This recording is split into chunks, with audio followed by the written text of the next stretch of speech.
su may wax ABS li tax ma tàmbalee ci yow mooy sama jàmbaaru fàkk tëdd yi ma yore bu doon Ali Sow Ndiaye rek la ABS du nekk suñ nee ABS su ma gëstoo gis la secrétaire générale Marème Mbodj damay xam ni c'est la force tranquille. Monsieur le secrétaire général Serigne Mansour, chers invités su ma gëstoo gis madame Seck mii nga xam ne moom moo jiite le réseau des femmes de ABS dinaa ñëw ci moom léegi parce que réseau des femmes moom mooy force motrice bu ABS mooy ñu jeune ñu ngeen gis fële ci ginnaaw am nañ seen exposition bu ñu def ci biti dinaa ñëw ci ñoom léegi. may wax madame Diallo bu COSEC dañu dem ñu boole ñu ak moom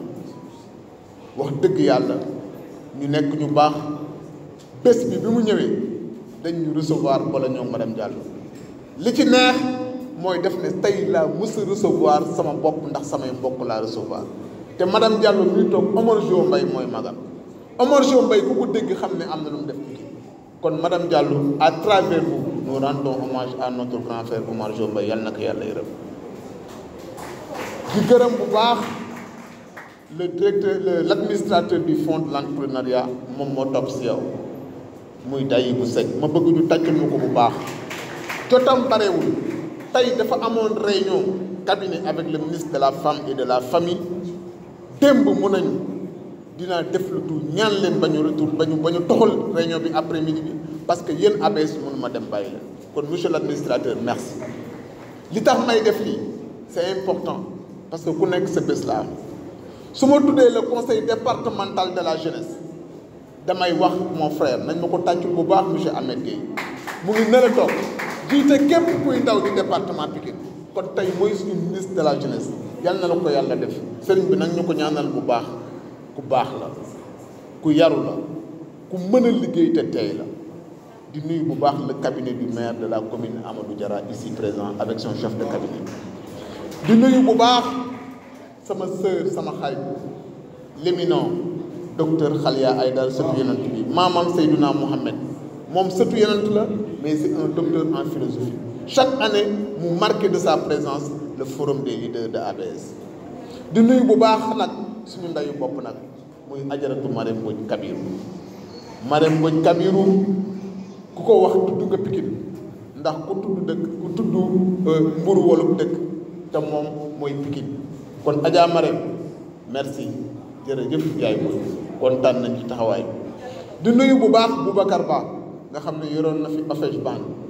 yoroon nekkoon ci banlieue bi jàppale fi ay jeunes te kuy fàtte rek wala ngay fàkk doo gor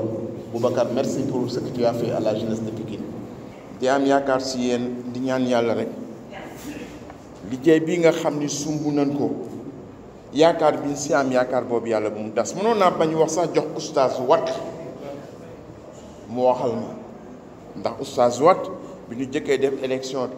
législative moo doon sunu tête de liste de responsabilité boobu laa am ba tey waaye nag li ma yéem mooy la mobilisation en période de pandémie la mobilisation ngeen woote ñi ñëpp ñëw am yaakaar nag yal na nu yàlla sàmmal boppam Aliou ak ñi mu ànd ak àndu gorog nawle di liggéey ak ñoom ñu liggéey bu rafet bi waaw nekk seen diggu ndaw dans un département témoin boo xam ne bi luñ si liggéey su réussir Sénégal yépp ay jëriñoo ñoom ñu xam lool suba ngoon ñu ngi liggéey suba ngoon sur le terrain de telle sorte que man je suis impressionné quand je suis rentré dans ces salles ku ma waxoon ne mën ngeen mobiliser lii duma ko gëm mais kon nag yal na leen yàlla dimbali bu baax a baax gis nga da ngeen di wax employabilité l'employabilité commence très tôt l'employabilité rek tu fekkee ni am nga ay diplôme dem di wuti liggéey déedéet l'employabilité mi ngi commencé bi nga juddoo bi nga nekkee école primaire démb damay dem génn benn xale bu nga xam ne mi ngi nekk si daara ji ni ma tonton Mansour au revoir sama dernière composition deuxième composition maa jël deuxième dama bëgg troisième composition ma jël paix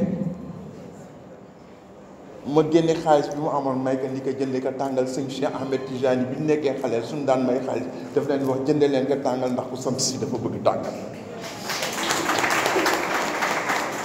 ma ni ko demal jënd tàngal bi sama soxna ñëw bi ma demee ba dellu sama soxna ñëw pour rek parler de l'ABS, le bien-être et la solidarité. bi ma ñëwee man sama soxna dafa am benn xale bu ma dogalee léegi ni ma moom deuxième composition moo jël deuxième ma ni ko kooku la mu ni ma kooku Mouhamed la ma ni ko ku ko jur mu ni ma kumba bi nekk bi mbindaan bi nekk si cuisine bi di toggal kër gi moo ko jur mu ni ma waaye dama leen déglu leen bu baax li may wax pour wax rek ni employabilité solidarité et bien-être solidarité bi fan lay commencer mu ni ma waaye kumba mënul surveiller doomam recruter nag un répétiteur li muy gagné li muy tuuti mais si dagg pour former son enfant mu ni ma man sax sama soxna ba décidé naa fayal ko loolu weer wu nekk danaa ko fayal ndax xale bi jàng ndax le gosse il est intelligent xale bu ndaw la xëy na mi ngi am ay 7 ans mooy jottali juróomi julli yëpp mooy koy jottali suñu kër foofu la solidarité bi di commencer foofu la employabilité bi di commencer soo demee bay employer quelqu'un il faut que les ressources humaines les qualités professionnelles soient réunies et ça commence dès la petite enfance. Je suis d'une banque de développement et li dal sama xel l'entrepreneuriat féminin. J'ai joué un très grand rôle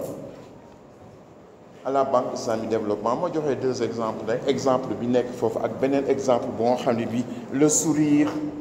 sur le visage de l'enfant. dama toog comme ni mu ko daan defee jeudi après-midi yëpp 27 ans la nekk Arabie Saoudite 25 ans c'est pas un jour. ma toog di def samay awraatu alxames nar fanaan fa guddi àjjuma sama président de la BID de la Banque Islamique de Développement qui est assis sur plus de 45 milliards de dollars woo ma ni ma foo nekk ma ni ko maa ngi maqaam maam Ibrahima mu ni ma reviens à Jeddah ma ni ko à président lu tax tey le jeudi on est en fête mu ni ma je devais aller en Malaisie représenter la banque à une réunion waaye dama am ngant comme yaay dirigé le département d'intégration de la femme dans le développement gender mainstreaming ñëwal nga dem soo demee sama bureau tu verras ton podium et tu verras également mon discours ton podium et ton billet bi ma ñëwee ma gis ni discours bi ne mu woo ma ni ma discours bi lu la neex nga changer si dama leen wax rek diine islam ma lire discours bi baaxoon na rafet na en anglais la mais ma change ko yokk si ñaari aaya pour wone rek ni diine fi mu yóbbu jigéen et la première responsabilité que l'islam a donnée à la femme c'est le droit d'exister sinon avant le prophète soo juree doom bu jigéen da ngay gas suul ndax gàcce la même Seydina Aboubacar bi Aïcha gane àdduna neexu ko woon ndax góor la bëggoon. Féliciter l'association pour le bien-être et la solidarité à travers son président Ali Sow Ndiaye et sa secrétaire générale Marème Mbodj d'avoir pris l'heureuse initiative d'organiser un tel événement en l'inscrivant dans une logique de pérennisation. En effet, expérience ne peut être plus exaltante que de réunir des leaders, jeunes et femmes sénégalaises et africaines pour réfléchir sur des thématiques qui interpellent le développement de notre pays. Pour la 3e édition du forum des leaders de la banlieue, vous avez choisi d'échanger sur le thème la jeunesse et les femmes sénégalaises face au phénomène de l'employabilité en faisant un focus sur l'immigration clandestine. un drame social qui interpelle nos consciences, surtout dans un contexte de Covid-19. Mesdames et messieurs, pour lancer cette réflexion sur ce thème aussi important, ABS a choisi comme invité d'honneur un leader issu de la banlieue, à la personne de M. Amadou Hott,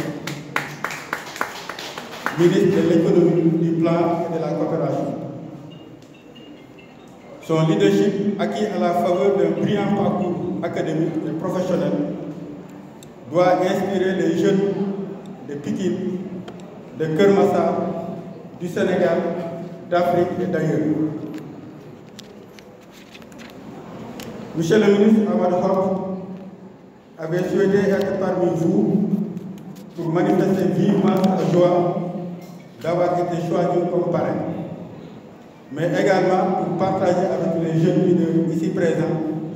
en quête d'un idéal citoyen, son expérience, mais surtout son savoir-être et son savoir-faire. Cette expérience a été bâtie sur le socle de l'éducation et des valeurs qu'il a reçues de ses parents, expérience fortement imprimée par une culture du travail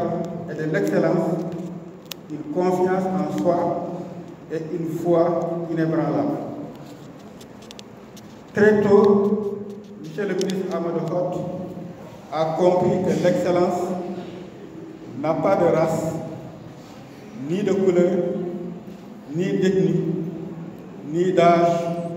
ni de frontières. Seigneur Mansour Sy l'a dit tout à l'heure, il a donné un exemple de la femme de ménage qui,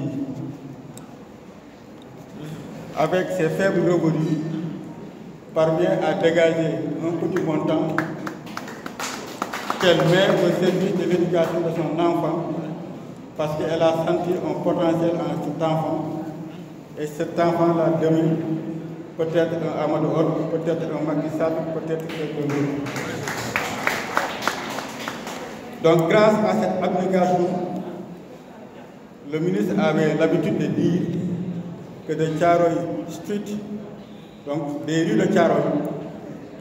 en passant par l'école primaire Halima Diakhaté Kane de Guédiawaye, puis le CS de Pikine, puis le lycée Limamoulaye de Guédiawaye, et après la France, il a pu atterrir un jour à Wall Street. Wall Street, c'est cette grande place financière des États-Unis d'Amérique, où on rencontre tous les grands financiers du monde. Et de là-bas, il a compris qu'il n'y avait pas de limite dans la vie, que tout était possible. Il suffit juste d'y croire, de s'organiser et de mettre les moyens au profit de cette organisation. Aujourd'hui, il sert son pays dans le gouvernement en tant que ministre de l'économie, du plan et de la coopération, après plus de 20 ans d'expérience dans les banques d'affaires et de développement. Cette responsabilité exercée aux côtés de M. le Président de la République, son Excellence Macky Sall, lui permet de satisfaire son désir de vouloir toujours se mettre au service du développement de son pays. L'honorable député l'a rappelé tout à l'heure dans son intervention. Il disait que ce qu'il partage avec le ministre, c'est le développement. Les populations de Pikine, de Thiaroye, de Yeumbeul et Keur Massar doivent être fiers de leur fils. Nous qui le côtoyons quotidiennement, savons que son expérience peut être très utile au développement de ce pays-là et surtout à la mise en œuvre de la vision du chef de l'État pour un Sénégal émergent dans la solidarité. La solidarité, c'est très important. L'équité et l'égalité des chances. Il mérite à ce titre d'être soutenu par ces populations-là pour pouvoir réaliser son objectif. À ces populations, monsieur le ministre m'a demandé de leur transmettre son sentiment de fierté et d'appartenance à cette communauté de la banlieue pétrie de valeurs incommensurables. Il m'a également chargé de transmettre ses salutations, monsieur le Premier adjoint, fraternelles au sous-préfet de Dagoulane, au maire de Pikine, M. Timbo, au maire de Pikine Est, Nord et Guinaw Rail, et à tous les élus de Pikine, Yeumbeul et Keur Massar.